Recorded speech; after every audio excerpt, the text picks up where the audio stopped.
تمام تعریف اللہ رب العالمین کے لیے ہے جو سارے جہاں کا پالنہار ہے۔ ہم اسی کی تعریف کرتے ہیں اور اسی سے مغفرت طلب کرتے ہیں۔ میں گواہی دیتا ہوں کہ اللہ کے علاوہ کوئی معبود برحق نہیں۔ تمام تعریف اللہ رب العالمین کے لیے ہے۔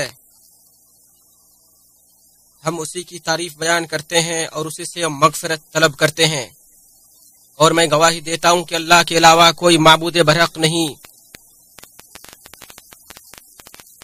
اور میں گواہی دیتا ہوں کہ محمد اس کے بندے اور رسول ہیں، ان پر بے شمار درود و سلام نازل ہو۔ اللہ کے بندو، اللہ سے ڈرو، اللہ کا تقوی اختیار کرو۔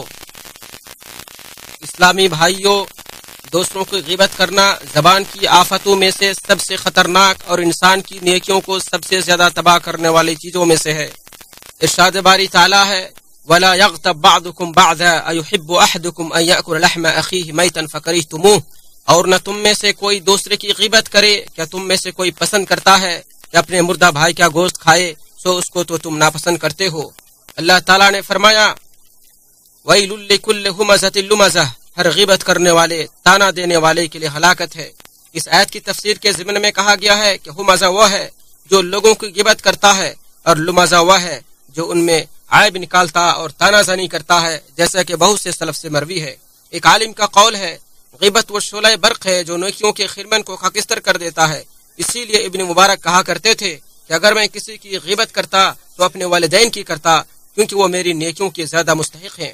عمرو بن عاص کا گزر ایک مردہ خچر کے پاس سے ہوا تو انہوں نے اپنے بعض ساتھیوں سے کہا کسی شخص کا اس مردہ خچر کا گوشت پیٹ بھر کر کھا لینا ایک مسلمان کی غیبت کرنے سے بہتر ہے۔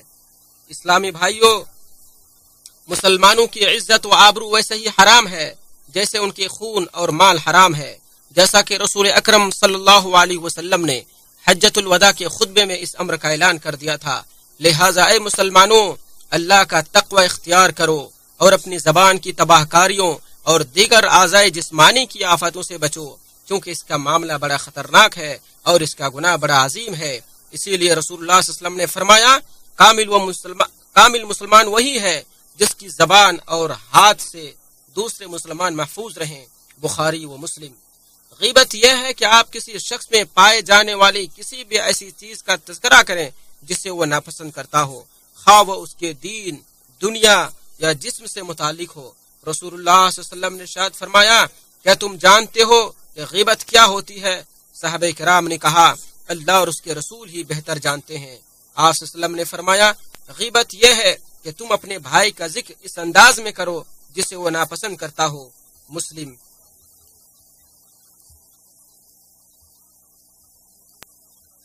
اسلامی بھائیوں، یہ معاملہ انتہائی خطرناک اور بہت سنگین ہے، لہذا اپنی زبان کو مسلمانوں کی عزت و آبرو پر حملہ کرنے سے محفوظ رکھو، نیز ان کی غیبت کرنے اور ان کی عزتوں کو پامال کرنے سے حد درجہ بچو۔ اللہ تعالیٰ کا ارشاد ہے ما یلفظ من قول الا لدیہ رقیب عتید، وہ کوئی بات منہ سے نہیں نکالتا مگر اس کے پاس ایک مستعد نگراں موجود ہوتا ہے۔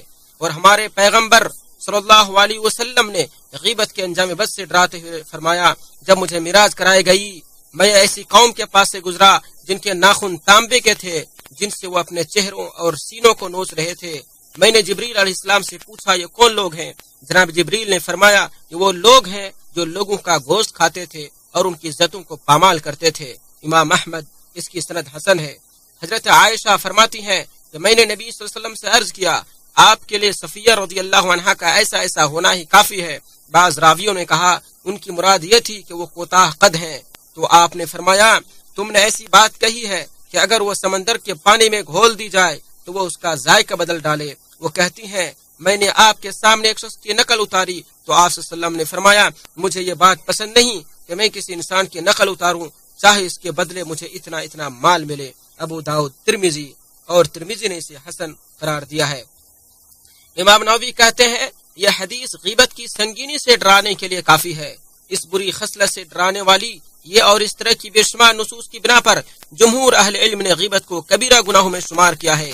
اسی لیے ایک مسلمان پر واجب ہے کہ وہ اپنی زبان کی حفاظت کرے اور دوسروں کے عیب تلاش کرنے کی بجائے اپنے عیبوں پر نظر رکھے۔ آپ صلی اللہ علیہ وسلم نے فرمایا لوگ اپنی زبان کے بڑبڑ ہی کی وجہ سے تو اونتے منہ جہنم میں ڈالے جائیں گے۔ نیز آپ نے وصیت کرتے ہوئے فرمایا جو اللہ اور آخرت کے دن پر ایمان رکھتا ہے اسے یا تو خیر بھلائی کی بات کرنی چاہیے یا خاموش رہنا چاہیے۔ بخاری مسلم۔ اللہ رب العالمین ہمیں ان نصوص کا فہم اور اس کا فقہ عطا فرمائے۔ تمام تعریف اللہ رب العالمین کی نعمتوں پر ہے اور اس کے احسانات پر ہے۔ میں گواہی دیتا ہوں کہ اللہ کے علاوہ کوئی معبود برحق نہیں، وہ تنہا ہے، اس کا کوئی شریک نہیں، اور میں گواہی دیتا ہوں کہ محمد صلی اللہ علیہ وسلم اس کے بندے اور رسول ہے۔ اللہ رب العالمین کا ان پر بے شمار درود و سلام نازل ہو۔ اے مسلمانوں، جو آدمی کسی کو کسی مسلمان بھائی کی غیبت کرتے ہوئے سنے تو اس پر یہ واجب ہے کہ اس کا جواب دے اور غیبت کرنے والے کو روکے۔ اگر اسے روک نہ پائے یا وہ اس کی بات نہ سنے تو اس پر یہ واجب ہے کہ اس مجلس سے کنارہ کش ہو جائے۔ ارشاد باری تعالی ہے وَإِذَا سَمِعُوا اللَّغْوَ أَعْرَضُوا عَنْهُ، اور جب انہوں نے لغو باتیں سنی تو انہوں نے ان سے اعراض کیا۔ اور حدیث میں آیا ہے کہ جو شخص اپنے بھائی کی عزت کا اس کی غیر موجودگی میں دفاع کرے اللہ تعالیٰ قیامت کے دن اس کے چہرے کو جہنم کی آگ سے دور کر دے گا۔ اسی ترمذی نے روایت کیا ہے اور یہ حدیث حسن ہے۔ اے مسلمانوں، یہ بھی جان لیں کہ اللہ رب العالمین نے ہمیں ایک ایسی چیز کا حکم دیا ہے جس سے ہمارے دلوں کو تسلی ملتی ہے، اور وہ یہ ہے کہ آپ صلی اللہ علیہ وسلم پر درود و سلام بھیجا جائے۔ اے اللہ، تمام مومنوں اور مسلمانوں، مردوں اور عورتوں کی مغفرت فرما۔ اے اللہ، تمام مسلمانوں کی حفاظت فرما، ان کے تمام معاملات کو آسان فرما، ان کی مشکلات کو دور فرما، ان کا حامی و ناصر اور معاون و مددگار بن جا۔ اے اللہ، ان کے مریضوں کو شفا دے، انہیں ہدایت، تقوی، عفت و پاک دامنی اور بے نیازی کی دولت عطا فرما۔ اے اللہ، خادم حرمین شریفین، اے اللہ خادم حرمین شریفین اور ان کے ولی عہد کو اپنے حفظ و امان میں رکھ، انہیں اپنی خاص توجہ و عنایت سے نواز اور انہیں ہر خیر کی توفیق دے۔ اے اللہ، اے صاحب عزت و جلال، تو تمام مسلمان حکمرانوں کو امور خیر کی توفیق دے۔ اے اللہ، اے صاحب حیات ابدی، تو قائم بالذات ہے اور ساری چیزیں تجھی سے قائم ہیں۔ ہمارے حالات کو درست فرما، ہمارے گفتار و کردار کو صحیح سمت عطا فرما۔ اے لوگو، آج جمعہ کے مبارک دن میں نبی صلی اللہ علیہ وسلم پر بکثرت درود بھیجیں۔ انہی باتوں پر میں اپنا خطبہ ختم کرتا ہوں۔ اللہ رب العالمین کا آپ پر بے شمار درود و سلام نازل ہو۔